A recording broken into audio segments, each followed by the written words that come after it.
तो क्या राबड़ी देवी अपना आवास खाली कर रही हैं? नमस्कार, मैं हूं नीलू। जी हां, पटना के 10 सर्कुलर रोड स्थित राबड़ी आवास से 25 दिसंबर की रात 4 से 5 गाड़ियां निकलती देखी गई। इन गाड़ियों में घर और गार्डन से जुड़ा हुआ सामान लदा था। यह शिफ्टिंग पूरी तरह रात के अंधेरे में की गई। बताया जा रहा है कि फिलहाल सामान को अस्थायी तौर पर गोला रोड में रखा गया और बाद में इसे कहा जा रहा है कि महुआ बाग या फिर आर्य समाज रोड स्थित निजी आवासों में भेजा जा सकता है। हालांकि राष्ट्रीय जनता दल की ओर से इस शिफ्टिंग को लेकर अब तक कोई आधिकारिक बयान सामने नहीं आया है। लेकिन क्या वजह रही कि रात के अंधेरे में इस तरह से सामान को शिफ्ट किया गया?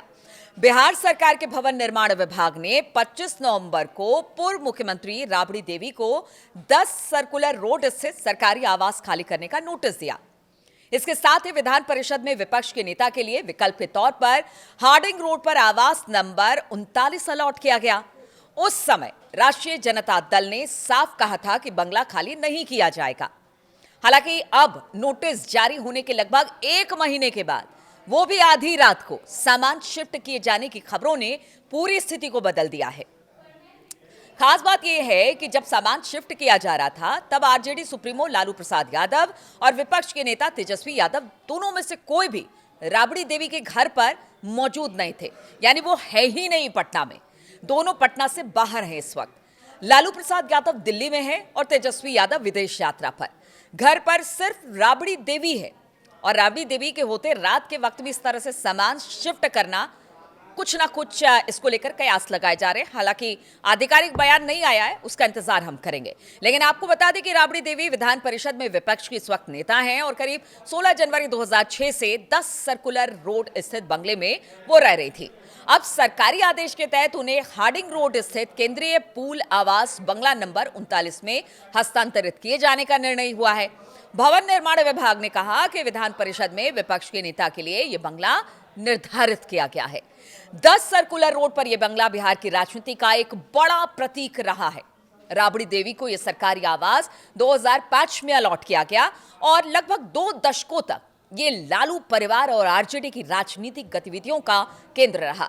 यहां को कई बड़े राजनीतिक फैसले लिए गए और यहीं से कई आंदोलन और रणनीतियां तैयार की गई। अब अगर ये आवास खाली होता है तो फिर इसे बिहार की राजनीति में एक बड़े अध्याय का अंत माना जा रहा है। हम आपको बता दें कि कल ही यानी गुरुवार को बीजेपी प्रवक्ता नीरज कुमार ने लालू परिवार पर सवाल उठाते हुए पूछा कि नोटिस मिलने के 1 महीने बाद भी उन्होंने सरकारी आवास खाली क्यों नहीं किया। नीरज कुमार ने एक्स पर लिखा था कि राबड़ी देवी को सरकारी बंगला खाली करने का नोटिस मिले 1 महीना हो गया, फिर भी वो क्यों नहीं मान रही है। क्या लालू परिवार खुद को कानून से ऊपर समझता है? क्या जनता की संपत्ति पर कब्जा जमाए रखना चाहता है लालू परिवार?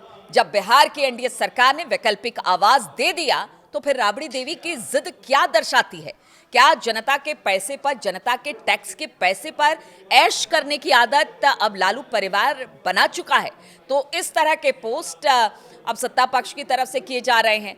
अब ऐसे में हो सकता है कि ये शुरुआत हो। हालांकि बताया जाता है कि एक नोटिस, फिर दूसरा नोटिस, उसके बाद कहीं जाकर खाली करेंगे, इस तरह के कयास लगाए जा रहे थे।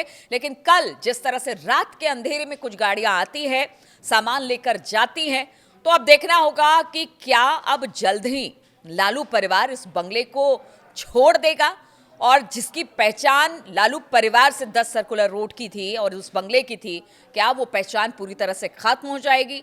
जो बात पर अड़े आरजेडी के कार्यकर्ता नेता थे कि नहीं लालू परिवार ये मकान खाली नहीं करेगा, उस पर अब विराम लग जाएगा। तो चलिए देखेंगे कब तक ये लालू परिवार इस मकान को खाली करता है और इसको लेकर अगर वो नहीं खाली करते हैं या फिर अभी सिर्फ थोड़ा बहुत सामान ही शिफ्ट किया गया है, तो कब तक ये परिवार इस मकान को खाली करेगा, इस पर हमारी नजर रहेगी। आरजेडी के नेता दिन में छाती पीट पीट कर कहते थे कि लालू यादव जी का आवास खाली नहीं होगा, लेकिन हकीकत देखिए, रात के अंधेरे में गमले पौधे तक समेटकर चोरी छिपे घर खाली कराया जा रहा है। यही आरजेडी का असली चरित्र है। दिन में गुंडागर्दी की भाषा, रात में कानून का डर। अगर नियम सही थे तो अंधेरे की जरूरत क्यों पड़ी? जो लोग सत्ता को अपनी जागीर समझते थे, आज वही कानून के सामने झुकने को मजबूर है। यही बदलाव है।